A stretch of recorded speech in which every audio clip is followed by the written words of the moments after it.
how to shoot a music video, and that was like the only video I could find on YouTube. And I was really? I kind of had to figure it out. Yeah, that's the thing. I have a very weird editing style on music videos because I've seen a lot of other people edit, like Jacob Owens and a few other people, like how their like setups are, and it's super different than mine. And like I didn't have a basis like on what was correct, quote unquote. I mean, and I think we can both speak on the fact that like we're super untraditional. Yeah. Like everything we do is very unorthodox. It's super unorthodox, and I think that it's the more I get into it, the more I realize how important that actually is, because it does like it distinguishes your work. It does. Yeah, correct. My end goal is I want to do like artist management, so it'd be cool to own a company to where I can pick an artist, blow them up, and just do that with multiple. It's funny because I made that video, talked about how I bought this camera. I spent $30,000 in a month on camera equipment. Like, and this is coming from the same person. I will say, don't do that. Hey guys, welcome to the Fergie Time podcast. This week we have cinematographer Thad Swift and photographer Jacob Clark on to talk about the beginning of their careers, their come up in LA, and then their future goals and endeavors. So, how are you guys doing? We're doing great. How about you, dude? I'm good. Have you guys been busy lately? Oh yeah. Yeah, crazy. Yeah. Especially the last 2-3 months, yeah. Insanely. But everything's been ramping up right now, which is great. Like I've been busy since I moved here, but like everything is just it's accelerating right now. Yeah, it's definitely stacked the past couple of months. Yeah. What's a normal day like for you guys? Like in terms of like, are you guys like, what's the hours like? It just kind of happens, I guess. It's like, so random. Like, well, the thing is like we both have such wild schedules because like it's pretty much morning to night though. I mean, we work pretty much all day every day. Like we took like a day off in the last 3 months, right? Yeah. We went to the beach one day to hey, let's hang out. We were still doing stuff. We were still taking photos. Yeah, even then we were still working, taking photos. I think you kind of have to though. Like in this industry and in this whole world, especially as freelance people, you kind of have to. And I think I speak for both of us when I say we both have the issue of taking on way too much work, the more than we can handle. But it's it's like we take a lot of work and then we can't say no. That's our thing. We just kind of agree to all this work and then we just kind of we bury ourselves. But it's I think that kind of speaks more so on the whole passion part of this work. Like if you have enough passion for it, then you'll be able to stay busy and make a living off of it. I also do turn down things. When I started, obviously I was way less, specific of what I took. I turned a lot of things down, but it's if it's something that I want to do, I'm going to take it even if I already have way too much work. That's just that's my issue. So we're definitely busy. I mean, I don't even know. I mean, other than Jacob's work for Rob, which I guess we can talk about more in a bit. But I mean, you have a kind of normal work schedule with that, but even then it's random. It's random, and then it's get home from that and then more work and stuff. So just all right. Let's just start from the beginning then. Where are you guys from? We're both from Wichita, Kansas, actually, which is middle of the country, and then Wichita is the very middle of the state. We're dead center. Yeah. So it's Wichita is the big city. It's the, I guess when you think Texas and then Dallas, Wichita is the big city. We didn't actually grow up in Wichita. Neither of us really. You were close, but we didn't grow up in Wichita. I grew up in a tiny little town called Valley Center, and with I don't even know 1,000 people at our school. With that, it was kind of a big school, but small towns. How did you guys meet? All right, so we actually met. Both of us, of course, were in high school at the time, and our high schools offered half days, you do concurrent credit college. Yeah. So half the day we'd be at college, half the day we'd be at high school. So we just met through that college program. Yeah, it was like an IT academy. Yeah.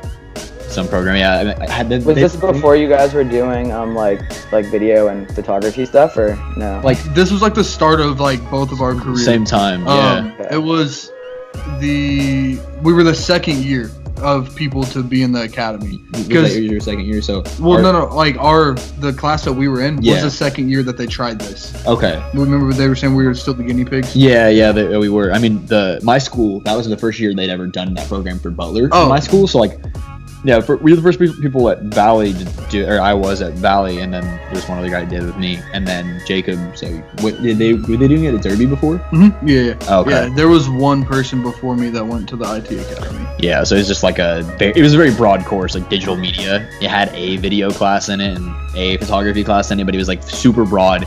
I started like Swift Productions in October. And we started school in August. So right after, like, I was starting at the same time I got into college. Pretty much. And just to clarify, Thad, you do videography and like directing and stuff, and Jacob, you do more photography stuff? Yeah, correct. Okay. Yeah. And there's definitely a big crossover for like we both do a bit Yeah. of everything, of course, but that's our primary focus.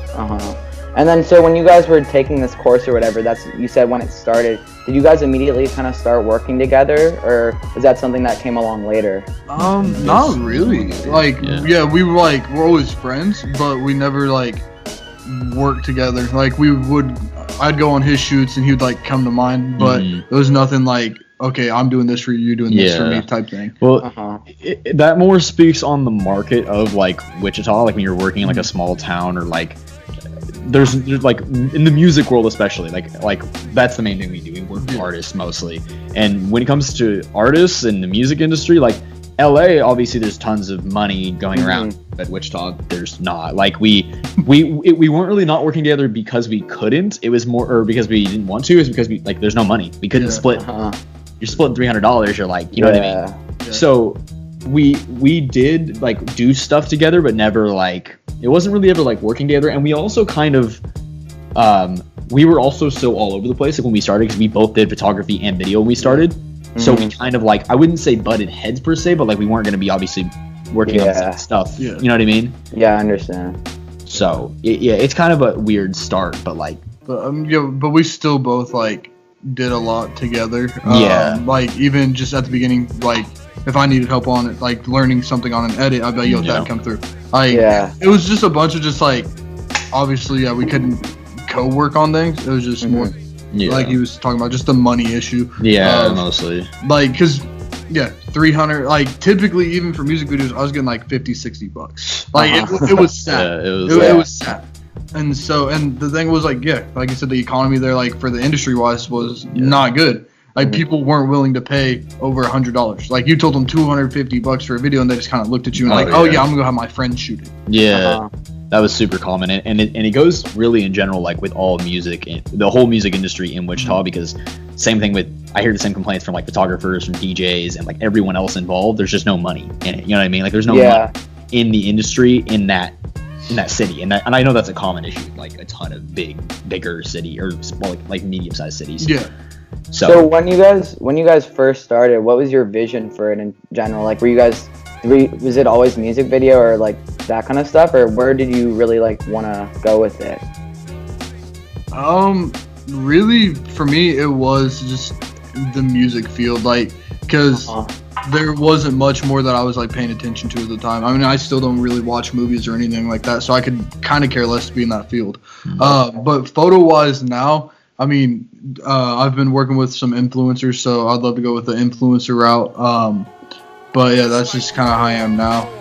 Yeah, I mean, I don't really know what I wanted to do with it, because like when I explain my story, because like I think I've been editing videos a bit longer than you. Like I think I was like, because I was already editing videos and stuff before. I was doing the Call of Duty stuff. Okay, so we've both been editing stuff, just in separate worlds.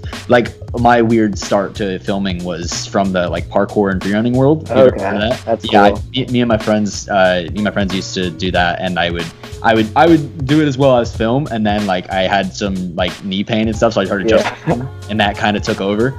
And then my first video I ever did like paid was a music video, and it wasn't because like, I want to do music videos. It was just like, this is a thing I can do. I want to try it. I've never done it before. And I was like, cool, I want to shoot this video. And then they asked me, how much money? And I was like, how much? I was like, how much what? Like I was like, I've never made money really when I was that age. I was just like, I don't know anything about this. And I did my first one, and then they kind of just kept coming in after that. Like I started reaching out more, expanded in that direction, and then I did literally everything in Kansas. I was shooting real estate, weddings, commercials, like every little thing you could do.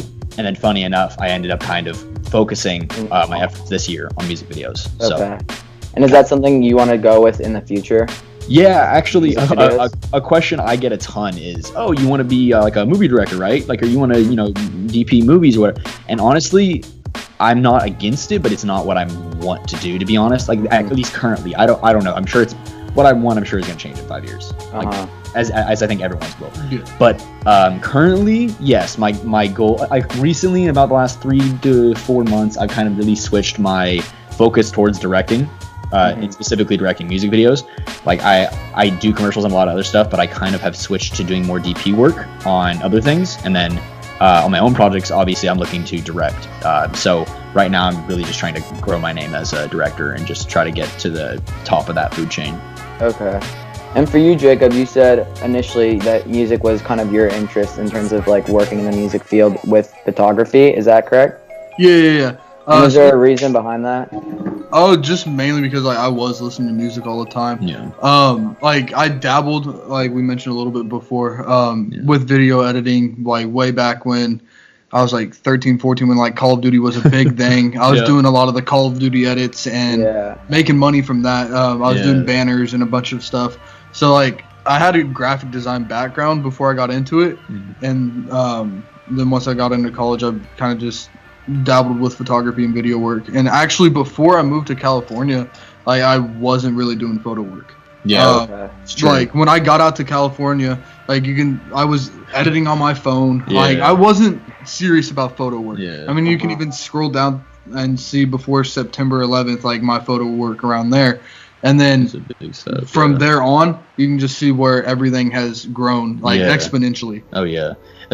Because I noticed that too, like because I think you honestly did more video work when you started, which both of us did. I actually for a while switched to solely photography for like a little while. I got really funny enough, like I was just doing photography. I did a lot of both at the beginning, and then I focused on photography and then back to video. And I've gone back and forth. I still love photography. It's just not. I don't want to do it professionally. You know what I mean? Yeah. I really enjoy photography though, because I think it's also a great way to practice just cinematography in general. Yeah. But when Jacob actually got out here, I didn't even realize like he just kind of got into photos, and that's when his photo work took off. So like that's the thing people don't realize. He's only really been doing it seriously for like 6 months. So his quality has grown exponentially, and I think being in Los Angeles, like everyone who moves here and who works around us has like agreed. It's just I don't know what it is. It's like in the air or something. But everyone just grows. It's like it's crazy. Like I mean, you can look back just even at one of your older Dax the older Dax videos, and then like compared to just the one that you just released. It's just insane. Like everyone's just growing up. Like man's went nuts on that. That was a great video. Thank you. It's my favorite project I've done for probably ever, and I'm happy about that because like I think that a lot of people who are outside of the like creative field, especially with freelance stuff, knows that like client work isn't really a great example of what you can do a lot of times because client restrictions usually hold you back, and a lot of times it's budget too. That video is not. That's what I was thinking about too. Was like with this one, you were able to incorporate a lot more stuff with the rain and just different features that like in normal videos you wouldn't necessarily be able to do. Yeah. No, and you see it with like Cole Bennett too, where he has this humongous budget where he does a great job utilizing what he has, but with that budget you have like a lot more possibilities that you're able to do. Yeah, no, it definitely. I was on set with Cole Bennett on the which video was that? Skies Rich the Kid, the Creepin' video, the one with school bus. If you remember that one, I was on set with that, so I got to kind of like see how they work and everything like that, and it was pretty cool. Like I think that was, I'm guessing, I don't know if this is correct, but I think it was between 30 to 50,000 somewhere in there. Like I think it was pretty high. And I'll be super like open about like my last words video was under 10,000. Like actually like almost like barely half of that. Like a little bit above half. It was not a lot of money. Like you have to understand that even like that we had to cut so many corners. Like the behind the scenes that Jacob's working on right now is hilarious. The Okay. rain, like the rain. Oh yeah, I saw that. I think you posted it or something today. Like the rain was cold water, and the dude was having to act that all out because it was like freezing or whatever. Oh yeah, Yeah. it was. Oh, same with Dax. They were super cold, and They were, yeah. we like the main performance take, like that main middle dolly shot down the alley. That was our only one and only take. We did 2 full performances. That's it. That's all we had. Like we had that one, and then I did this tight like side angle, and then I had these 2 little. I don't even know how much people noticed. It probably isn't obvious. I don't even think it was that obvious. There was 2 little off angles we did for the singing parts in that song. That was the like 150% speed. So it's like it's playing slow motion, but it's like so you probably can't even tell. I like didn't even notice. you can't even tell because it wasn't slow enough. But like it was cool. But like yeah, that the rain stuff was it was intense, and they were cold as hell. Like it was like it doesn't get that cold in LA. I feel It's like, like but 50 outside, but you know how cold garden gets. oh yeah, and that's the other thing too. It was literally a garden hose and like a shower head. Yeah. Like that. Like there was a lot of flaws with it, like that I especially in post was like, oh my god. Like there were some things that I was just like, you can't fix. That first shot, that long like 10-second clip where it's going really wide and goes into his face. Yeah. 3/4 of that rain was fake. Okay. Chris, my producer, did a bunch of VFX and just hit a bunch of rain on there and everything like that. If you would look, you could probably see it, but Okay. I think the average person probably wouldn't notice. Yeah, I didn't notice. Yeah, and that's kind of what we were thinking. We were like, okay, and it was rushed too. Like he barely had any time to do it. I did that edit in, most of it was in one sitting.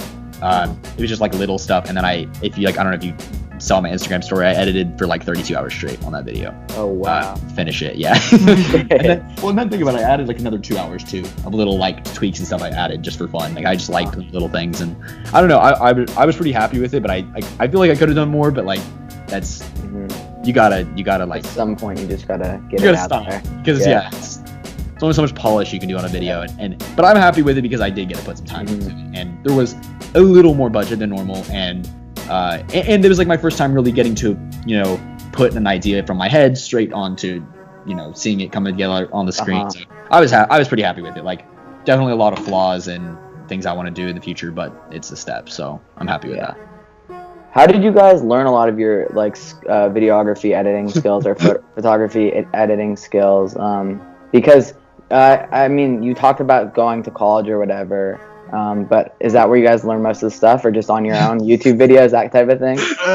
On your own in YouTube, definitely. Yeah. I think that and I can agree both. I mean, mind you, we dropped out. Yeah. We didn't finish it. Like, I mean, it was a joke, kind of like, no offense, but no offense to college people, but it just for our field, especially in our situation too. Like, it's not for everyone, but the thing is, I also know there are colleges that teach like more about film. Ours was not a film school. It was not a photography school. There was a video class and a photography class.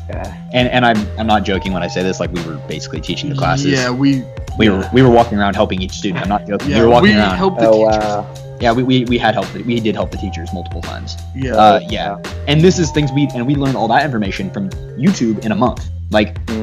I think especially now, because when I started making music videos, there was a couple tutorials, like they weren't great, but now there's people like YC Imaging and a bunch of other people who make like music video tutorials that are extremely in-depth. Oh yeah, Max Novak, Justin Odisho, and all those guys.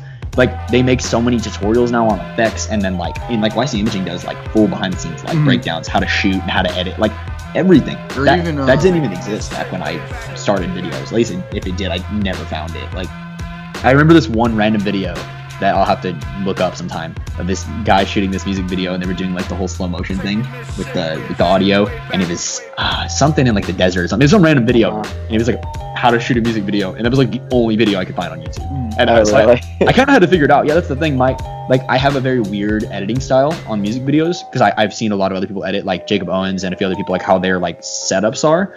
And it's super different than mine. And like I didn't have a basis like on what was correct, quote unquote. I mean, and I think we can both speak on the fact that like we're super untraditional. Yeah, like everything we do is very unorthodox. It's super unorthodox. And I think that it's the more I get into it, the more I realize how important that actually is. Because it does like it distinguishes your work. It does. Yeah, correct. And like even for myself being, I feel like I have a fairly like commercial style. I've been told that a lot. Like a lot of my stuff is usually super clean, and I've kind of wanted to step away and create a little more, like, well, creativity and do more stuff than that. But like most of my I just do a lot of clean shooting and clean cutting stuff, and even then though, it's just still unorthodox. It's super unorthodox. I talk to people who are like in film school. I don't even understand half the things they're saying. I'm doing weird stuff and they're questioning me. Like, that's just kind of my experience. Yeah, most definitely. Okay. When you guys were first starting out, were there any people that you looked to, maybe making music videos, or just photographers, videographers in general, that gave you inspiration and stuff like that?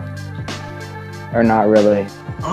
For me personally, like, I honestly didn't even like look into anybody when I was starting. Even when I got out here, like, photographer wise, I started looking into it more recently to kind of see like what's going on and like how people are shooting. That's just more recently. But when I started off, I was just shooting photos and editing to my style that I liked. Like, I was just kind of doing my own thing at that point. But I didn't really, like, I got that question a lot from people, like, oh, who do you watch, who do you like? And I didn't really have anyone like specific when I started it. Like same with Jacob, I've been paying a lot more attention now. I also am paying more attention because I'm in the market. Like, I'm also competing with some of those people. Like, and I don't necessarily mean that like in a really competitive way, but like, we're in the same market. And especially with me, like, working with bigger and bigger artists as I move along, like, I'm getting, into their space. So like, I'm definitely paying attention to who is working and what they're doing, because I also enjoy working with other people too. It's just not necessarily a bad thing, but when I started, there was a couple guys in Wichita that I kind of looked up to. They were just like, the other people that shot around there. There wasn't a lot of people, but I'm trying to remember who like I paid attention to at the beginning. I said Bray. I'd say, well, yeah, Bray was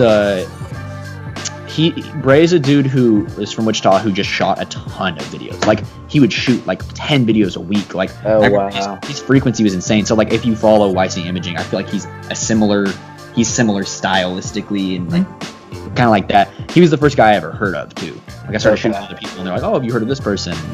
There was a couple cool guys in there. I mean, like, I don't know. There's so many people that are in and out though. Like, a lot of people from Wichita, like, honestly, once they start to get big and do what they're doing, they leave. They leave because there's nothing there for them. And we used to always just wonder why people weren't leaving, and now we kind of know why. Like, once we got to that point where we're like, okay, you're not gonna pay me what I deserve to pay, and we come out here and getting paid quadruple, 3 to 4 times what we're getting paid back home. Now we know why they're there. I mean, then again, I also don't know anyone in our field specifically that really has came out of Wichita, though. That's the thing. There's not a lot of people that have done it from like our same area. But what I was gonna note back on in that question, though, the people I am paying attention to more nowadays. Obviously, I pay attention to Cole Bennett's stuff and Logan. So Logan Mice, I think, if I might have said his last name wrong, he's from Kansas City. He's Cole's DP actually. So he shoots all Cole's, pretty much all Cole's stuff. So I'm friends with him. He's worked with Dax a couple times as well. So I've learned a lot of things, on the behind the scenes of Cole's stuff. And I always like to learn, about how that stuff goes on, because it's just so much bigger scale and the artists they're working with. And one of my favorite like directors, I mean, they're technically 2 people, but Brother, if you've heard of them, they do like Weekend, Travis Scott, Weekend, a bunch of other stuff. They did Joji video. Lil Pump. Lil Pump's new video. They did Racks on Racks video. No, the thing is, if you go watch them, they're the opposite of what I do, like 100% the opposite. But I really enjoy it for the fact that it is just so different. Their work is no one else does it. It's like, it is the definition of extra. Like, the amount, but here's the thing, like, I know because I make videos, the amount of time that they're putting into that is insane. Like, they're doing quadruple, maybe 10 times the amount of effects I'm doing. But it's like, the thing is, it's very purposeful. They're very specific. Like, I've watched some videos of them talking about what they do and stuff, and it's just they're crazy. They're very, very creative people. And they're a duo, which I don't see a lot at all. But they're really cool. But I definitely wanted to note the fact that I took some inspiration from them, and the fact that they use a lot of sound effects in their music videos, and I really wanted to implement that in this new one, because I think it just takes your video to a next level. Like, I feel so much like I feel like everything just has so much more like weight behind it, and sound to back it up, and I feel like that showed a lot, especially in like the trailer and like the little in between sequence I did in the video. I feel like the sound is just so big, and I honestly do not know a lot about sound. Yeah. Like, I'm not a sound guy. Like honestly, I'm just like, again, super unorthodox. I just do stuff how I do stuff, and it's weird. Okay. Do you guys remember did I cut you out there? No, you're good. Oh no, you're good. Okay. Do you guys remember the first video or maybe photo shoot, whatever, that caught traction for you, where you started to get some attention? Or the video maybe got attention? Yeah, I mean, like I have good examples of that, but like as far as like catching attention, it's weird how it works. Because it doesn't feel like the way artists do. Because like artists artists just blow up. They blow up. It's more. It seems more steady with like videographers and photographers. Yeah, I said the first thing, of course. I mean, it obviously would make sense. Is we pulled up to my third day out here in LA. We went to the On Some Shit store, like the No Jumper store. Yeah. And, Lil Xan was shooting a music video there. It was the Nicki Films. Yeah, Nicki Films was shooting for him, and I just started shooting some behind the scenes photos, and I got some solid photos of Xan and threw it up on Instagram, and of course that grabbed some traction. But other than that, like, it's like I haven't had anything. Of course, I just boom pops and runs. And well, because the thing is, I think with photographers and video guys, our like catalog of work is what gets us known. Like, if that makes sense. Like my first video that hit 1 million views I did was Dax's Hillary Clinton. It was like the Tammy Turner remix. Okay. That's a whole story in itself. Like we skipped college, both of us did. He skipped college because he drove my car in the video. But we skipped college to go film that. We recorded the song. We drove to the studio, recorded the song, then shot the video, and then I edited the video, and then we posted it the next morning. So it was all within a 24-hour span, like recording the song, making the video, posting it, everything, and it got 1 million views.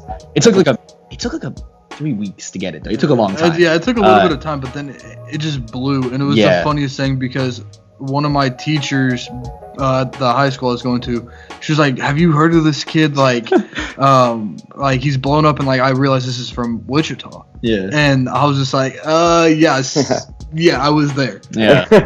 And just from then on, like that video just started popping, and then I mean ever since then, like I think that's when things have just been on the move. I mean, I don't know. Like the thing is honestly, like I have like me and Dax collectively on videos we've done probably have I think I like, from this is estimation, but I'm between like 70 and 90 million together. Like it's a pretty good amount. Like it's definitely getting up there. Like we had 20 in November. We got 20 million views just on three videos. Like, and then the other stuff. Like just in November, like 1 month. Like collectively, we have a lot of views together. But I think it's also especially dependent on the audience too, because Dax's audience is a lot of young people who want to rap, and I get a lot of people who want to do videos. But it's like Dax's videos gave me a good like platform, but they haven't gotten me, I think, as much work as people might assume. Most of the people who find me, funny enough, usually haven't seen Dax's stuff, or if they have, it was like someone else's video I've done that they saw. Oh, I wanted something like this, because a lot of the Dax videos I've done were a lot of times very simple and like one takes and stuff like that, just because his is more so for content creation, not for like me to push myself. So like, you know, that hasn't really been like everything me and Dax do for the most part, super like fast run and gun style. I feel like it's what's interesting about Dax as well is the way he's like bursting in from a YouTube, as they say, like the YouTube rapper. That way, I don't know, maybe it doesn't get the same, like, because I don't know, I feel like it's just completely different. Like as much as like it's still the videos, all these videos go up on YouTube, like the whole like YouTube rapper thing is, I feel like, somewhat real in terms of like you don't get necessarily the same respect right away, and maybe not the same attention from like mainstream artists or whatever. I don't know if that plays a role in it. I think that has a big role in it, like with him and myself, as far as like the way we are looked at. Like I think Dax doesn't get the same, like they definitely don't look at him the same. Like and beyond everything, like as far as just some of the controversy that's gone on and everything, like Dax, I think just naturally doesn't like. I think anyone who raps on YouTube and that's where their like majority of the following is, they're just not going to take him this seriously. Like I think that's just pretty much across the board. And that is a stigma that I don't think is necessarily fair for a lot of people. Yeah. For like look at Quadeca, look Yeah, at exactly. AK, like they're legitimate rappers, like they're actually For good. sure. The thing is about them, they just came up on a different platform. Like Yeah. I just shot a video with AK yesterday.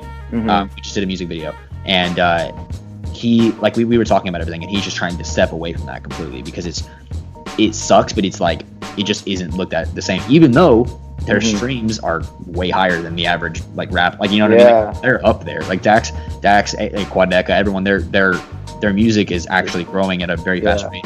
But people almost don't take it seriously, like they don't really look at it as like actual views and whatever. And I have my opinions on that, but I mean, I think it's also put me in a box as well. Because I think because of the people aren't taking Dax seriously, naturally they're not going to be like, oh, who shot this video? You know what I mean?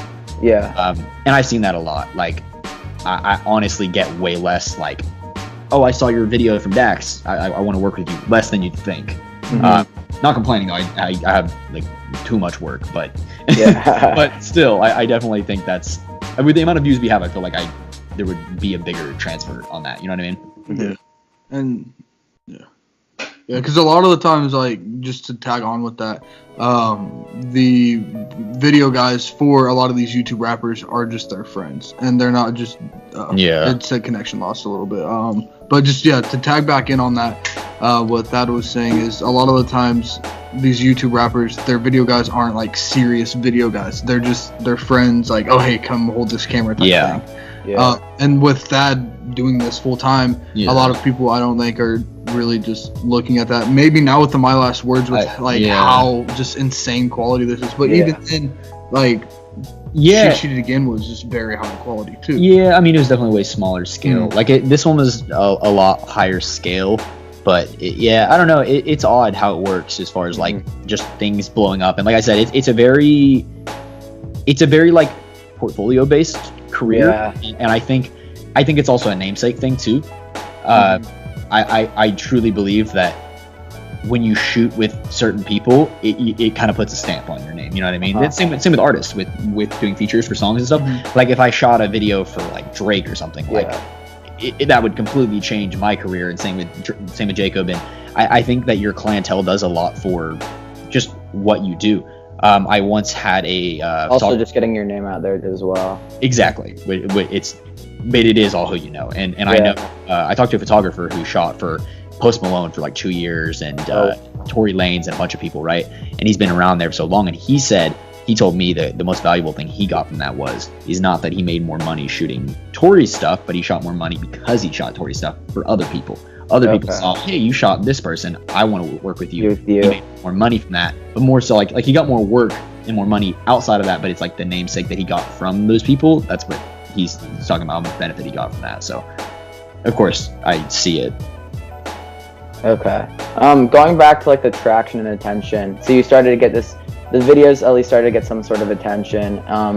And then when did you guys decide it was time to move to LA? You touched on this a little already about like the money aspect. Yeah. Did you like go to LA for like a weekend or trip something and then like shoot and stuff, or? Well, I'm gonna let Thad lead this one, and then I'll just tag in on that.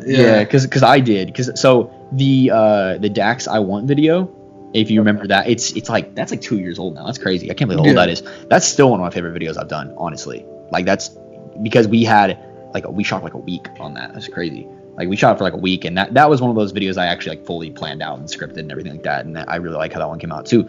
But we came out to LA for a week to shoot that video and the Snapchat music video. Okay. And that's my first time in LA. I've been to California a couple times because my aunt lives in like San Diego, and she's been all around those different areas. So I've been here before, but I've never been to LA. And I was here for a week. We met a ton of people. Like I don't even remember how many. We met so many big people. We went to like that mansion we shot in for that part was this one dude. Yeah. I don't want to speak too much about it because he's like an underground dude. He doesn't want to be known. But he's one of those people who's like a ghost. You just don't know who he is, but he has tons of money, and he's like has all these behind the scenes videos of him on set on like the Chris Brown music videos and everything. You know what I mean? He's everywhere. Like he's a producer and everything. But anyway, we shot at his house, and I just met so many people, and the weather, of course, being so much nicer, and just everything that I'm not used to being there. Like I just honestly I just wanted to go back right away. I really enjoyed it. and also just of course like more so like for the opportunities and stuff, because I had so many. I ran out of business cards in like the first 2 days. You know what I mean? Like everyone just seeing me walk around with a camera, they don't even see my work, and they're like, "Hey, like I want to hire you. How much do you charge?" I'm like, "What the hell?" Like I didn't expect that. So like LA is also, there's just tons of work. Tons of people want, like there's so much work. Like I think that people look at this market as super oversaturated in LA, but there's so much work. Okay. And I ended up moving. So that was in August, and then I ended up moving in that following January. So not very long at all. But before then, I had never wanted to move to LA, mind you. I never planned on it. That honestly came out on a whim. Yeah. That was in 2018? Yeah, so 2017 August was when I went to LA, and then 2018 January moved. And so I've been here for about a little over a year now. And I moved because of the one being money. Honestly, I can't complain too much about money though, because like I shot a lot of weddings and stuff. It's more so the market, like opportunities didn't exist. Okay. I was just tired of that. But yeah, I also felt like I really hit a glass ceiling after a while. And this isn't to like dog on other people, but I feel like I progressed very, very quickly. Like I learned a lot very quickly. And I also didn't feel a ton of competition, which does sound very conceited, but I think it's important to have like strong competition. You really got to push yourself. Yeah. And it's hard to push yourself if you don't have a lot of people to compete with. In LA, like you can go from a small place like Wichita, being, you know, on top of the game, come out to here and you're dirt. Yeah. You know, you're nobody. Like, and I think that's honestly really important. Like I think that having that almost, to excuse my language, of like the light a fire under your ass is kind of important. Like I think it's important to have that push, because I was living, because I moved here, I've never worked a normal job. Like I've never worked a McDonald's job. Like I dug holes for 2 years for my dad's lawn irrigation company, 2 summers before I started, my first 2 summers, and then bought a camera with that, and now I'm here. So I've never had like a normal job. I moved out to LA and went straight into full-time freelance, and like I had to work to live. Like there's no, you know what I mean? Like me and Dax didn't work together for 3 or 4 months when I moved here. He was doing stuff with other people, and I was doing my own thing. So I completely restarted. So that was like, and that's how I started. And I went about, like, Jacob didn't move out here at the same time as me, mind you. I moved out. I was the first person out of like Wichita, the area, out of our group to move out here. Okay. So and then lead it to Jacob. Yeah. Okay. So back in September, it was like September 1st, around then. Yeah. Thad and I were on a good old FaceTime call, and we were sitting there talking, and I've always wanted to come out to LA and just visit for a week. Yeah. That's been the original plan. And so we're just sitting there one night, and he was just like, "Why don't you come out here for the week, and like just see how you like it?" And then what else? You mentioned like me getting a job. You're like, "Oh yeah." Yeah. He was like, "Screw the week thing. Stay with me for a month, and if you can get a job, you can stay." Yeah. So I got out here. I think within the first like week or it was like a week or two. I had like job offers, and I took an overnight position at Target. And started from working there. But even just before then, like I didn't really plan on coming out here to live. I decided within a week. I bought my plane ticket, and just bought a one-way plane ticket out here, and I've been out here ever since. Full send. That was a full send. It was just one of those things where literally 10 days before I moved out here, I decided I wanted to visit. And so we were looking at tickets, because he was coming back. He was coming back to Kansas to shoot a music video. And I was like, all right, I'm just going to fly back with you, stay for a week, and then I'm just going to fly back home and carry on with my things. But it didn't happen. Thanks. Well, and like, I think it all just happened for a reason, honestly. For sure. Like thanks. Job. My job back at home started to screw me over. Things didn't go too well with them. So you had no reason. I had no reason to go back. If it was either I knew I was coming out here and I wasn't going to have a job, or I was going to go fly back to Kansas and I still wouldn't have a job. So I was like, all right, let's go to California and just hang out for a little bit and just get things straight. Luckily enough, like things started booming and very much progressed. Definitely got a lot more ahead of us, but his parents literally didn't know he was moving until a week before. They were not happy. I literally gave my parents, my family, everyone a week notice that I was moving to LA. And a lot of people didn't believe me that I was moving. Like a lot of people thought I was just kidding about coming out here, and yeah, kind of haven't been back to Kansas in 6 months. Yeah, So, it's been a little bit. Yeah, it's definitely been one of those things. And now we just moved into a new place like a month ago. Yeah. So like he was living in our living room. Yeah. Okay. Yeah. 'Cause we didn't have it was a 3-bedroom place and he's a 4th person, so Yeah. Bought an air mattress and stayed in the living room for a while. it's a great story, but it's like literally just exactly what we had to do. Like there's there wasn't really any other way, and it worked. Here we are. So and I remember seeing a video, I think pinned on your Twitter, Jacob. It was like you were working at Target or whatever, and you said, "Hey, I want to be done with this in like 6 months. I'm gonna put like my full focus towards photography and stuff." And then it ended up being like 2 months. How did that all come about? Was it just like you were grinding more and just complete focus and all that? Yeah. It was just one of those things. Like I was at work and just actually at cricket. Yeah, I was sitting there. I was working, doing all that stuff. You had 2 jobs. Yeah, I worked two jobs. For a little bit, I worked them at the same time. Yeah. But I was working at cricket, and one day I was like, all right, I think my boss made me mad, and so I was like, I just recorded. I was like, I'm one of speaking things into existence. Like that's just how I am. And so I was like, all right, I'm gonna make a video, kind of be ignorant about it. So I shot that first video you were talking about. I was like, yeah, like I'm gonna be out of this job in 6 months. Like put your full focus into something that's bound to happen. Mm-hmm. And so, I think 2 weeks later, Thad had a meeting with Rob Level, the guy from Smart Rapper. Yeah. About a music video that currently in the works with them. But we were sitting around at that meeting, and then like I just talked to him, just kind of took notes on the meeting just for Thad's sake of just getting notes about the music video.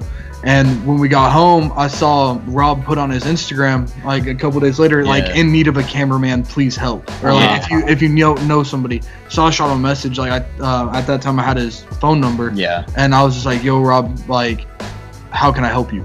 Like I'm down to help. Like let's do this. And so it started off like he had me coming over. Like I was still working at cricket, and we were working, doing that thing.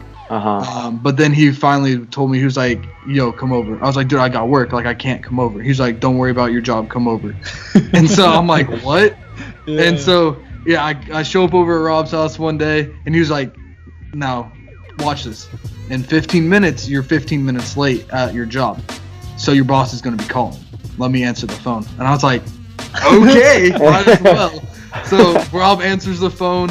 And he's pretty much just quits my job for me. Tells my boss that I'm not going to be coming into cricket anymore. That I now am working with him, and it's been like that ever since. Like I just go to Rob's house, edit his Smart Rapper videos, and shoot his weekly vlog that they drop, or TV show as we like to call it. All of his little stuff. Yeah. And then now I'm working on their podcast that they're doing, getting that in line. But yeah, that's just kind of like how I've been doing things the past while. Yeah, and it was funny too because how you met Rob, because he was telling me about Rob. He's like, oh bro, this guy Rob is a Smart Rapper course because Jacob manages an artist and he's learning about all this stuff as we all are, and he told me about this guy. And then I was at so Dax and Rob were doing a song together, right? But Dax had this little one take he wanted to shoot, and that video actually never ended up coming out. We reshot it because it was too dark or something. I don't know. Dex didn't like it, but anyway, we used Rob's car, and Rob has an Audi R8, and I'm a big car guy. Both of us are big car guys, so I was just like, he pulls up to the shoot, like I knew he was coming, and I didn't know who he was though. And I asked Dax, I said, where does this guy get his money from? Like I'm just curious, of course. Like anyone who has cars like that, I'm always curious. Like how much? Like what do you guys do?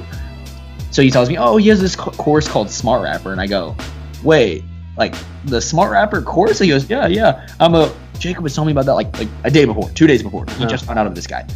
So I shoot the video, chop it up with Rob, real cool dude. And I was chopping it up with him. We were talking about cars and other stuff. And then I saw him a little bit after that. We did a little party for Dax or his 1 million subscribers. Kept talking to him. He said, oh, let's do a music video. We were texting back and forth.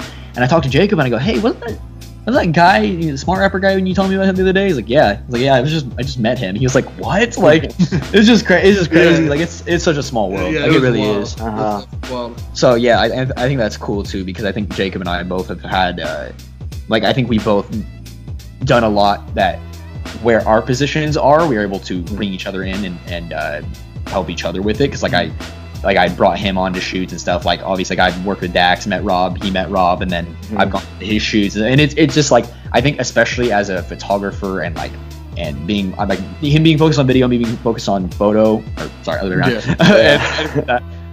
It helps though with like connection. We can connect each other. I think a lot easier than us being in like the exact same field. I think it definitely helps. Okay. You don't really step on each other's toes and. Anything that because people come to me for photography and I'm like, oh cool, I already got a guy, you know what I mean? So it's like that happens all the time for both of us. Like people come to you for video and like and Jacob does videos too, mind you. He's edited multiple videos for me. Just not like Dax videos and stuff. Like he did I don't know if you saw Jallo's Matilda. Yeah, I've seen that. So he edited that. I shot that and he edited that. And then the no L's wish fat L, but Deji and Jallo, shout out to them though. They're cool dudes. They're such nice guys. They should be coming back soon. I was actually just talking to Jallo. Cool. Yeah, so both that one and a couple other videos. Me and him have worked together on a couple projects, but it's like it just depends. I'm one of those people that like I'm very open about the fact that I just do not like giving out my own work. You know what I mean? Like I would much rather edit my own stuff. I'm super picky, but that just comes to the level of trust and stuff for people.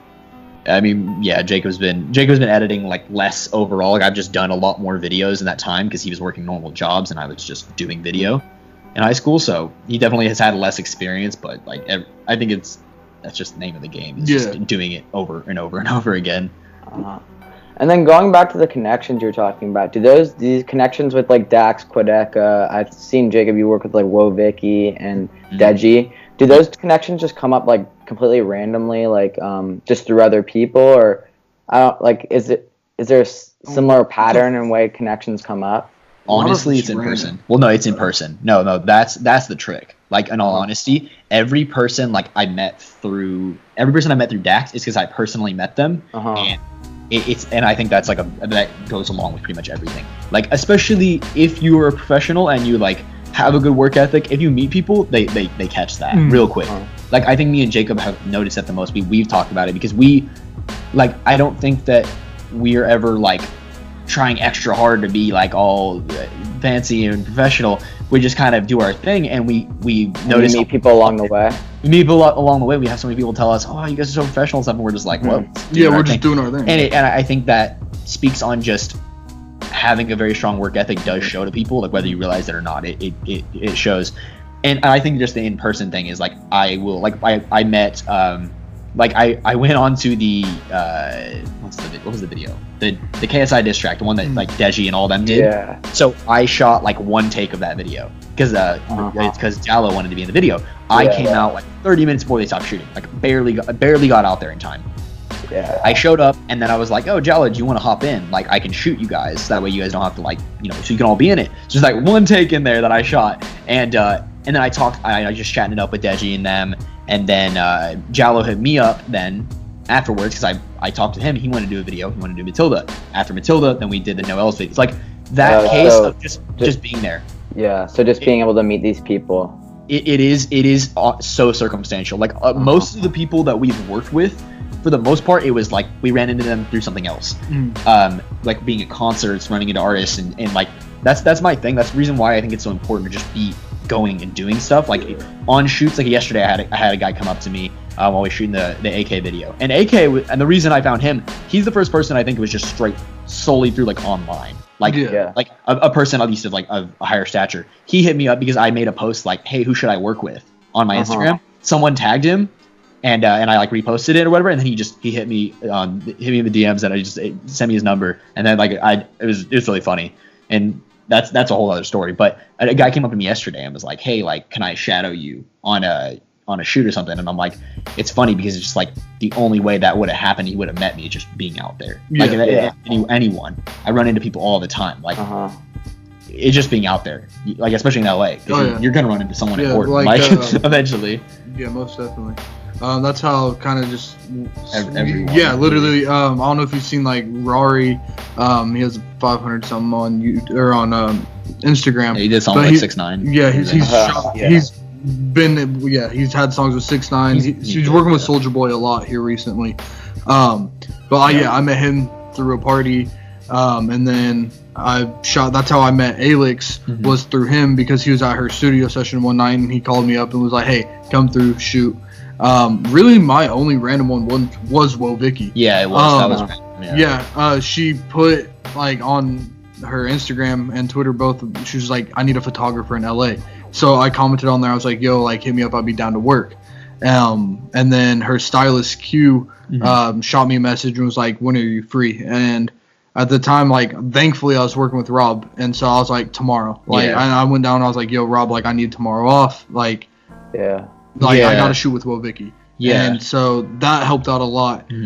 Because literally the next day I was like, "Yo, Thad, like come with me to the shoot." Yeah. And let's just get things going. Yeah, and that's kind of like, I think most of it's not super random, but that is also the thing too, just like the fact that you just hit them up real quick. Like it's also, I think a lot of that has to do with just being in the right place at the right time and that, you know what I mean? Like, and didn't they hit you up before you hit them up? What was the deal with that? Because I remember it was weird. Like you hit Vicky up, she didn't answer, but Q hit you up, right? So I dropped, I dropped a comment.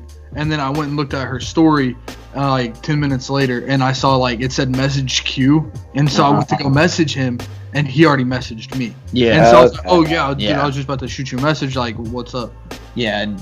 And then he he asked for my number like second message, and he was like, boom, like on the phone with me, like, "Okay, what style do you want to do? Like this is what we want to do. Like get locations ready, send me in by tonight. We'll be there tomorrow morning." Yeah. And they were really cool too. Like Vicky's real, like, you know, she has her persona online. She's really nice. Yeah, like I love Vicky. Vicky's super cool. She loves Jacob too. Like she was, I don't know what she expected from us. Maybe she expected like more Hollywood type people. Like that's just not us. We're not. Yeah. We're from the little small towns. Like I don't know what she expected, but we had a lot of fun working with her, and then she got you out onto another shoot like, after the next day. Yeah, the next day she called me and was like, she shot me a text. Yeah. And I was again at Rob's, and she shot me a message and was like, "Hey, like show up to my video shoot. Like I need you to shoot photos for me." And so I pulled up to her music video shoot. I'm surprised that video's not out yet. Oh yeah, that's true. I need to look for that. Yeah. She had me come up to her video shoot, and I hung out with her from like 1. I know it was all day. Was it like I showed up there like something crazy, like super early in the morning. I showed up early for us. Yeah, it's true. We're night owls. We say super early in the morning. People think like 6-7 a.m. No, it's like 10 or 11. We just stay up super late, so it's just Our nights typically end around 3 a.m. At the earliest, like stay up till like 7 a.m. pretty frequently. And I feel like in the music industry, I hear a lot more people being like in that world. Yeah. Like normal call times for like commercials. Like I had we shot a commercial today. We're doing like a little ESPN thing, and it was like 8 a.m. and I almost died. Like it call time me to be there at 8 a.m. Music videos and stuff like that Cole Bennett video I was on. Call time for crew was 10 a.m. The artist would show up to like 2 or 3. Like it is hilarious. Like music video, you can tell like it's much more laid back world. Like the whole thing is, but yeah. And Vicky was really cool, and I remember Q saying how much she liked us too. Yeah, it was funny. Like it was funny. Q messaged me after he was talking to me at the end of her music video shoot. We were there for I think like 10 or 11 hours. Yeah, it was a long day. She was just like, or Q, her stylist was like, "Yeah, like thank you so much for coming along. Like I'm glad she invited you back because typically she doesn't like people, and she seems to like you guys." And so we were leaving there, and she was just talking to me about how every time she's back in LA, she wants to just link up and like do another shoot. Yeah. And so from there, it's just gonna be a good. I think that's an important kind of like relationship to have with people though, and I think that speaks on something I've learned the most from being in LA is the power of just doing like favors for people. Yeah. Just not expecting anything and just doing favors. I worked a lot with Jacob Owens. You know who Jacob Owens is? No. Buff Nerds dude. He shoots for like Futuristic and like Dizzy Wright, a bunch of people. He's a big name director as well. But his producer Sam King, I just did a bunch of favors for him for a while, and it's like it's just a really good thing to just. It builds a good relationship, and there's never like, as long as it's not a huge sacrifice for you, there's no reason not to do favors. But even then, it's like sacrifice a little time, and it like pays off in the end. Yeah. And like the fact that you show up to that shoot that day, like somebody like Vicky has tons of money and stuff, but like if you just do quick favors for people, it pays so much more in the end. I think that's something I've learned a ton. Yeah, it's definitely just like you pick your battles. Like the one thing so my business model, or I'm sure it's the same way for that, is it kind of sounds bad, but the higher that the person like following rate, I'm gonna charge less to. And typically I'm gonna do to a point, of course. Well, and for me, like photo wise, it doesn't take a lot for me to go out and do photos, obviously. Which is like for Vicky, for instance, and a couple other people. We were there for like 40 minutes, right? For Vicky's shoot? Yeah, for the first shoot we did with Vicky. So yeah, I was just all right, I'm gonna do it for free because I know it's a one location. Like I'm going to do that one for cheap because they have long-term. Long-term connection. Exactly. Because why charge someone and then have them just get mad that I charged them? Yeah. And when she posts my photos, she tags me in the photos, she gives me a shout out, and I'm gonna get money from her followers, potentially. Like she gives me a shout out. Somebody of her fans lives in LA. Oh hey, let's do this, guys. Like go to this guy for photos. Yeah. Because he shot for Will Vicky. And so that's what I've learned here recently is just a lot of these people I'm shooting for, give them a more discounted rate because at the end of the day is I'm going to be making money from the people that they're like showing me off. Exactly, like same thing with Nathan and everything like that. Yeah, same thing. Or the photographer I was speaking about, but yeah, similar fashion, but yeah. Yeah, just dude. Yeah, doing stuff. You gotta do stuff. Just do stuff. You gotta do a lot of stuff. Yeah. Do you guys have any long-term goals or just like future goals? Because I know that I've seen you talk about like you kind of like the Lyrical Lemonade model and how they can almost bring some artists up because their following is so big. And then Jacob, I've seen you recently. You kind of want to go on tour with an artist. Is there any long-term goals for you guys? Personally, like the tour thing's gonna be cool. But that's not like one of my big goals. Like in the future, I know Thad can agree on this. Like we want to go to more of a business level to where we have people working underneath us. And like personally, I want to start up a label. Like I want to be able to pick an artist and help them grow. Because obviously right now I'm managing an artist named Damian Styles. And he's all over my feed all the time. But like that's my end goal is I want to do like artist management. So it'd be cool to own a company to where I can pick an artist, blow them up, and just do that with multiple, and then also be able to have Thad on one side where I can be like, hey, like let's set up a video shoot. We'll give you this budget, and let's go from there. And then, I mean, but, and then like photography wise, like that's it all kind of feeds. It all feeds that, and I think like you mentioned though, I do. There's a lot of things I've been working on like behind the scenes that I haven't spoke about publicly yet because it just isn't there. I am working on like I do want to build like a platform with the Lyrical Lemonade type business model, but just in a different manner. I think the whole like mantra and everything around what Cole does is very cartoony and very animated, and like all power to it. That's just not my style though. I want to do something similar but in a more like cinematic kind of way, and I think that there is definitely a market for it, and I definitely want to build a platform like that. I think I could have a huge platform right now had the ways things were starting at the beginning, if they were like worked differently, obviously. Like with like Dax, like if me and Dax built the platform together, obviously it would be a lot different. But that just speaks on like thinking ahead, because like that isn't something I thought about when I started, honestly. It never crossed my mind. But something I actually am working on now, I've been working on for actually a while, like a good 4 or 5 months, is building an artist like management and development company. So that is actually something I've been doing for a while, and we do have multiple artists that we're already on board and everything like that. We're kind of just waiting to launch it until everything is like finalized, and we also like want a decent base, because I think you don't want to rush into it. Yeah, not everything needs to be publicized either. Like I think get your base and then move with it. You know what I mean? So with me being obviously so involved with video, and like I shot almost everything for Dax from the very beginning to now, and what that showed me is just how cool it is to just really grow something. And I saw it from 0 to now, and it's grown a ton, right? I really enjoyed being involved in that process, and obviously it's still going, but I want to repeat that, with other people and like be able to actually be involved with that. So that's why I'm wanting to take the more business approach, because like yes, my focus is video, but inside that, I really enjoy the business aspect of it, and I've done a lot outside of like there's a lot of things both me and Jacob do outside of like video and photography.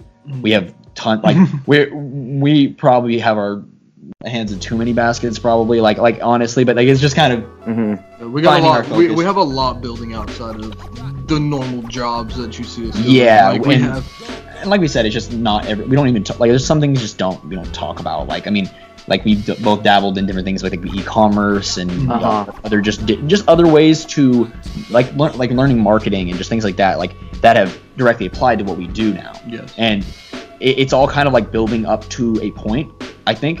With I'm like I wanted to manage artists like in the future. That was like a thing I've always wanted to do, but I ended up linking up and with another guy, my business partner I'm currently with is like really connected in the industry, so it's like we kind of are putting together our resources and building something up right now, and I'm really excited to get that going. Like we've been working on it, but it's just kind of finding our lineup at this point. And there's so many good artists out there that you just never heard, and that's kind of why I want to do what I do, because there's so many people with so much skill that you'll just never hear about, not because they're not good, but marketing is everything.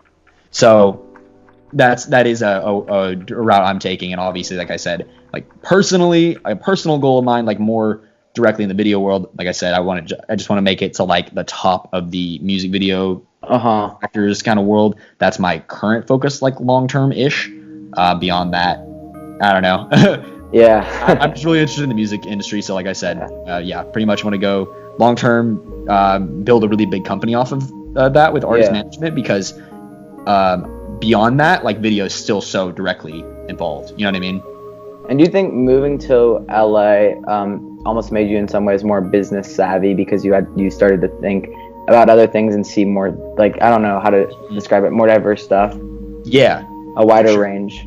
For sure, a much wider range. I have always, since I started video, I can't say before that, I've never been a business person. Like I've never, you know those stories. Oh, I sold candy bars in my school, stuff like that. I was never that person. I've never been one to make money. My parents taught me well to value money. Like they didn't give me allowances and things like that. Like I got money on like Christmas and birthdays kind of thing, you know what I mean? Yeah. And well, then just save that up for a long time, and that's how I grew up, and I think that definitely helped me to learn how to save and grow money, because when I did start making money, mind you, coming from someone who didn't make money to making pretty decent money, because like I wasn't working McDonald's jobs, I was doing tons of music videos and weddings and stuff. I was making pretty good money for a 17-year-old. I easily could have gone and blown it on a bunch of dumb crap, but like I never had money when I was younger, and I think that helped me. But businessly, I did do a lot of little things that I wanted to do outside of video, and I think I was just I was super tunnel vision on video for the first 2 years, to be honest. Like I was so zoned in on it, and I think that was important. That I think that built me a base. Yeah. Where I am now, and now I'm like cool to I'm still obviously very focused on video, but I do like to step outside, because I think it also helps me to stay sane, because I do so many videos, and I need to dabble in other things to keep myself entertained. We both just do so much different stuff, because like our backgrounds are so broad too. To be like he mentioned, we both have done graphic design stuff. Like I'm still designing I designed business cards recently. Like still doing graphic design stuff, Photoshop things, photography, and even like 3D stuff. Like I didn't try to get too much into that. Like my one of my business partners, he does like 3D animation. He just started a 3D animation company, and it's like doing amazing. Like in the first 2 months they booked like a 100K client or something like that. Oh wow! It's like a year's worth of work, but like they're crazy. What that Thad's with 3D little spiral thing, man. It was like in October, like October, September when we first started. Yeah, when we first started stuff. He made me like a 3D like this little, I don't even like banner, like it was something. It was terrible. My company name changed like 3 times when I started. Oh, yeah, that's true. It was like Swift Media, and then it was like Thad Swift Film and Photography, and then it ended up on Swift Productions, and I left it. Since then, and like I don't know how. Like to this day, I honestly still don't know how I feel about it, because it's like not the name, but like what it is, because so many people I know are on Instagram as like a director, like Jacob Owens, Cole Bennett, like not a company, you know what I mean? Yeah. And I find as a company, and I'm like, I have like a team of people now, but like up until recently, like it was just me, you know what I mean? Like just me, like I do everything. And I'm still to this day, like probably overly independent, like, cause the new My Last Words video, we had like a crew on that, but I still directed it, shot it, and edited that. Like I still did all 3 parts, and it's just like I'm super picky, and I don't see myself not shooting my own stuff anytime soon. Yeah. And I think it's more so because of budget, but also because I enjoy shooting a lot. But it'll happen. Yeah. It has to happen eventually. You know what I mean? I'm gonna have to get to a point where I have to step away from the camera to actually make something come together how I want it to, because everything you do outside of like directing is taking away from directing. You know what I mean? Yeah. Every hat you wear, it just makes them less and less focused. You can't focus on that one specific task. Yeah, and even having like a producer, like having a producer on this last project was amazing. I absolutely hate producing, can't stand it. all the just organization and all that. I'm not a fan of it.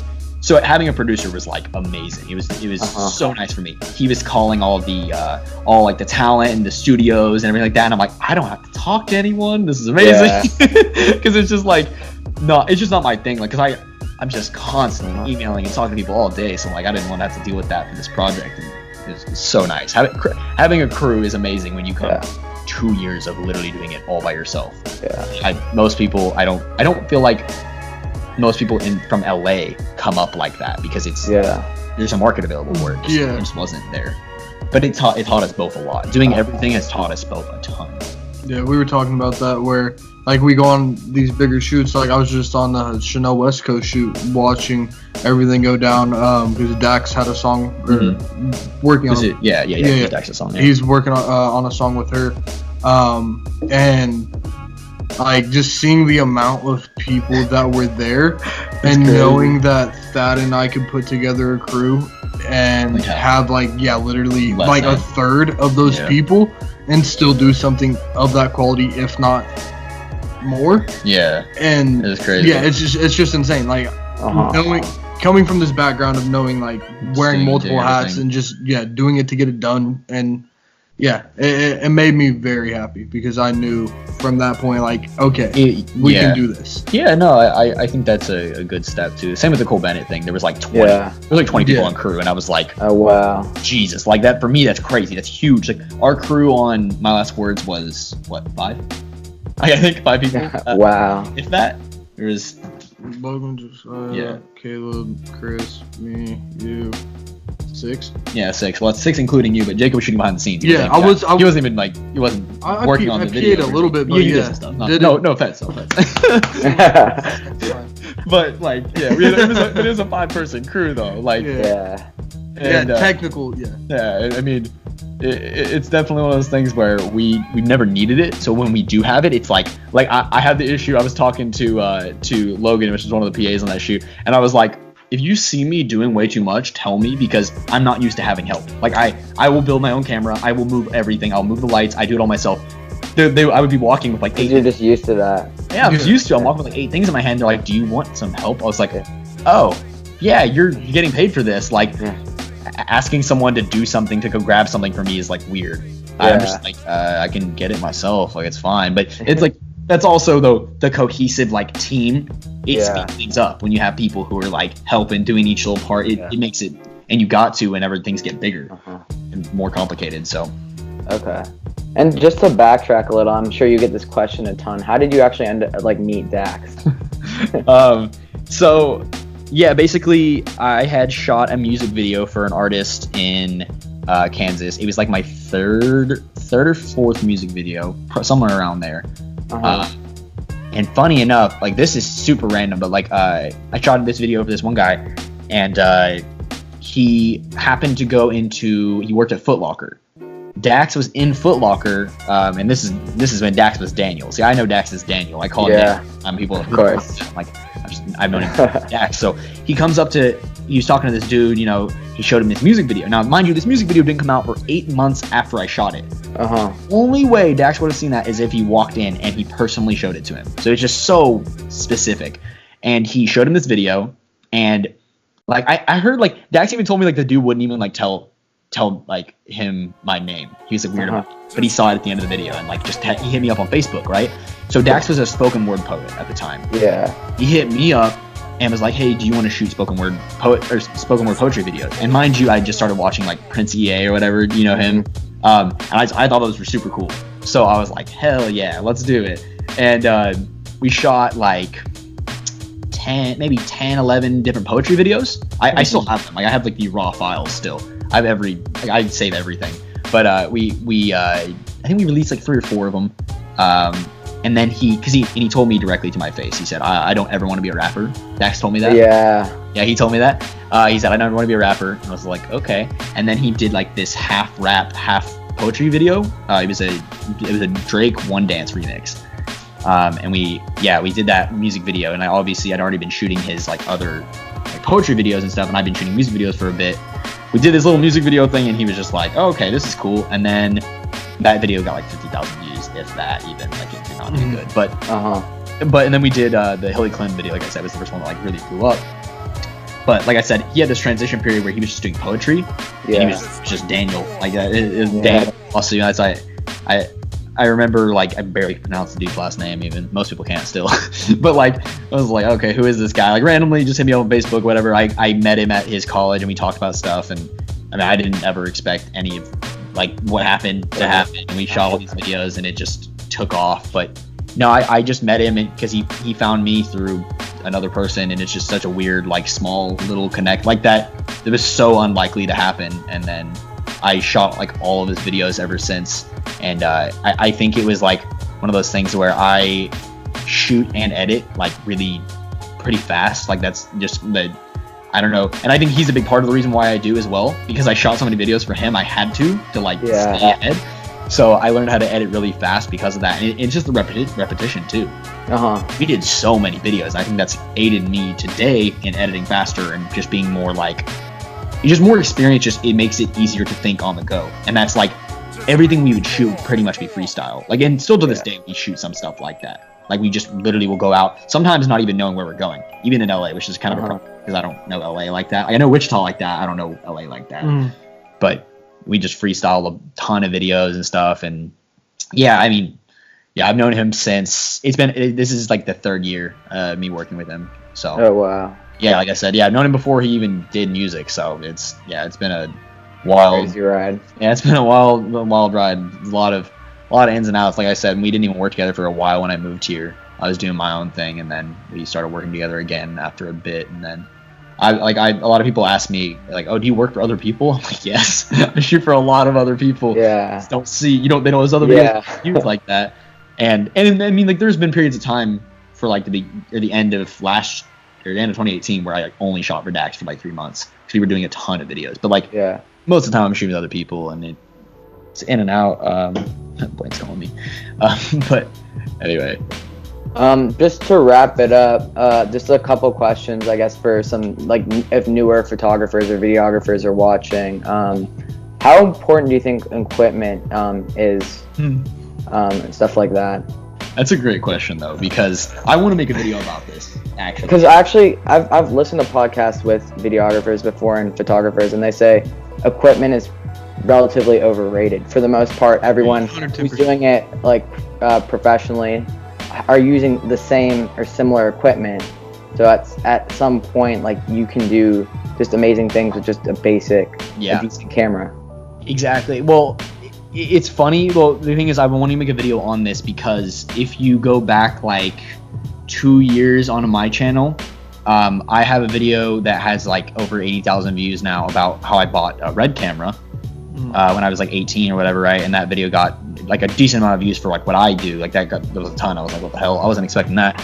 Well, it's funny because I made that video, talked about how I bought this camera. I spent $30,000 in a month on camera equipment. Like, and this is coming from the same person. I will say, don't do that. I don't think that's. I would say like 98% of people should not do that. I think to my circumstance, it made sense. It's important to know that I didn't know I was moving to LA. I was never planning on it. In LA, they are dirt cheap to rent these cameras here. There's no reason to buy one. But like, I would agree 100% though. Equipment is super overrated, and the more I shoot, the more I realize that too. I never thought that getting a red camera would make me some god at shooting or anything. It was never like that mindset. But I think this whole it's a societal thing, like consumerism, buying stuff, right? But like the reason why I bought the red camera instead of like buying a bunch of little cameras in between was just to bridge that gap. Instead of like buying 8 cameras between it, I was just like, let's just send it. Like I was financially able to do it, so I did it. But like I wouldn't recommend it. I don't think, especially for people who are like new. Seriously, buy like, I would still to this day recommend like the Sony a6300 with like 18 to 35 Sigma, get an adapter.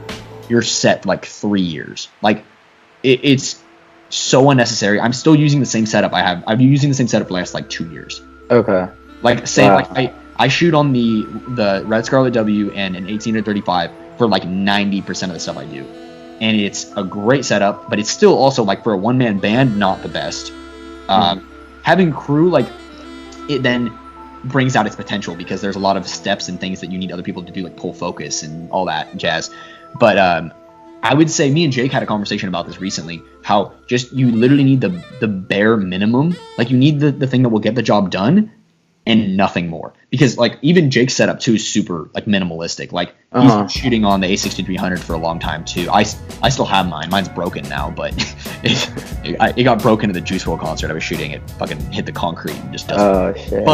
But I still used it up until that day. Like yeah, most definitely. Like I could agree that the equipment isn't like, you don't have to have the top of the line stuff to do the most. Like even just recently we had somebody from back home make a comment where, oh, give me a red and I'll be the best cameraman ever. It's just one of those things funny, that like no, because you could give Thad a toaster and he'll put out a better like video than a lot of these people trying to do video work. It's just literally like the technique, and like if you know how to use it, you know how to use it. It's not like you can't just give somebody that's young like a nice car and then they can go race. Like it's just all like, you have to know the basics in order to do things. And well, especially noting on that too, for Jacob specifically, up until like what, 2 weeks ago, or no, like a week ago, when you finally bought a new lens, he was using the 6300 and Sony's like nifty 50, like the kit, like the kit, like okay, that's like $100 maybe, like, and shooting these photos of these influencers and stuff that are getting tons of likes and all this stuff. And because something I've like really dove into looking at equipment is the point of like understanding like the point of diminishing return on value. Like you're spending money and it's going up, but the actual values, it's breaking off real fast. And because of technology and the advancement that like all these companies have been making, I think that the point of like entry for professional video and photography, especially photography, but video as well, is way lower. I think the a6300, like that's a sub $1,000 camera, right? Like you can get it probably $600 on eBay, probably cheaper. I think it's all like $400, right?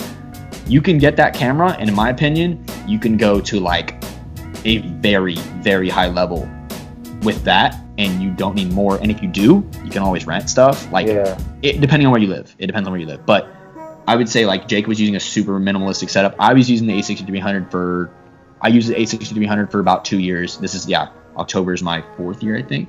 Yeah, my 4th year. So like I've used the 6300 for 2 years, my first 2 years pretty much, roughly. And used that same setup, 18 to 35, shot everything on it. Like that glide cam, that was all I shot on. And I don't think, like I used to be a big gearhead. I used to look at gear all the time, watch videos on it, new lenses, new cameras, and all this stuff. And I'm not at all anymore. I don't pay attention to it.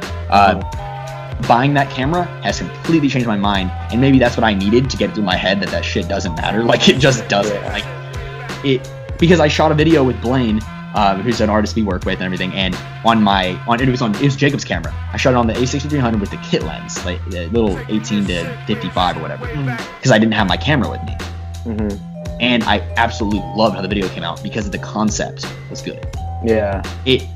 It wasn't even well lit. It was bad. It was poorly lit, but the concept was cool. And I was just like, man, like I spent a lot of money on that camera. Yeah. Like, wow. Like, and now I'm also not gonna say it didn't help me, because it did. Yeah. A lot of people literally would hire me just because I own that camera, which in my opinion is dumb, but Yeah.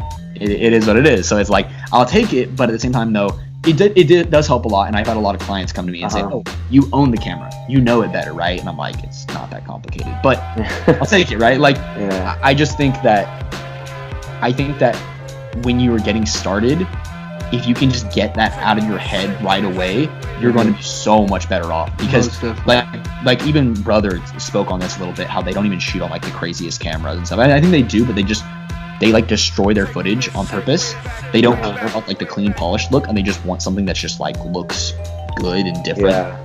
And I think, and I've actually even cared less and less about the full on cleanliness of a lot of stuff. Like, that makes sense. on my last words video, I did a lot of things that would like degrade the quality. Yeah. But it had a More has concept. character. But it has character. Yeah. And I think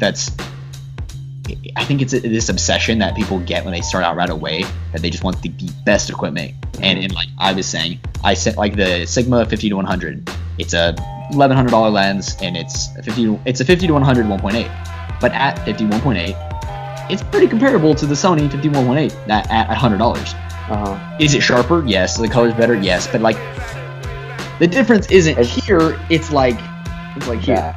and the price difference is here. So it's like, all I'm getting at is buy the equipment when you can. Like, buy the equipment when you are doing well with what you have and you're making money and you're like, oh cool, I can upgrade. Cool, do it. Because in the end of the day, your equipment never really holds you back. Yeah. You need a couple things to like really make it work, but also if you just learn how to light stuff well, you could work with like a kit lens and everything fine. Hey, when you learn more, and I think everyone goes through that too. I think everyone who starts out has this phase where they think, I need this, I need that, and then you'll get hit in the face pretty hard whenever you look at a lot of the people who are up in the industry. Another director I didn't mention that I really respect their work is Edgar Estevez, I think. I probably just ruined that name, but he does stuff for Russ and G-Eazy and a bunch of other people. Yeah. And, his work is very similar. Like, his style is very similar to mine. That's a lot of where I took inspiration from. Mine is similar to his, actually. He's been doing this much longer than me. But his videos are very like clean and just very cinematic and stuff. And that's what I went for a lot of times when I started. Now, he shoots on like the A7S and stuff, still to this day. Yeah. Not every video, but like if it's a video that's smaller than he's doing, A7S. I'm sitting here looking like, oh, you need a red for anyone who has like views. It's just like this stupid mindset that I had. And like, there's so many people that don't like. And Nikki Films shoots on the C100, the Canon C100. I'm not sure if you're a huge camera guy, so if this doesn't make sense to you, otherwise I may be real now. I may be going like it's confusing you. But the point is, there's a lot of people who are doing it and doing it well, and they're not using the state of the art equipment. Even on editing, that's what Brother spoke about too. They use like an old laptop, and they use Final Cut 7, the old version of Final Cut. Okay. Just because they like it more. I just think it's cool to see how many people are just very unorthodox with how they work, and they're creating these just like whole other worlds. And I just think that speaks a lot on its creativity. It's not your equipment. Yeah, most definitely. Okay. All right. I think that's a good point to end it on. So, do you guys want to just plug anything that you want to right now? Obviously our Instagrams. Swift Productions. It's like Swift_Productions_. I don't know why that's what Productions is taken, but it is. And then you can follow me at I am Jacob Clark. Awesome. Just shout out to you, of course. Yeah, shout out you, man. I appreciate it. Yeah, thank you guys for coming on. Really appreciate it. Yeah, absolutely, man. It was cool to get to voice some of this stuff, because we have conversations about this stuff all the time. Yeah. Like, we're always conversing about this stuff, so yeah, it was dope. Appreciate it. For all the viewers, make sure to follow me on Instagram at the Fergie Time Podcast. DM me if you guys are interested in coming on for a podcast. So, all right, take it easy. Peace. Peace out. Shit.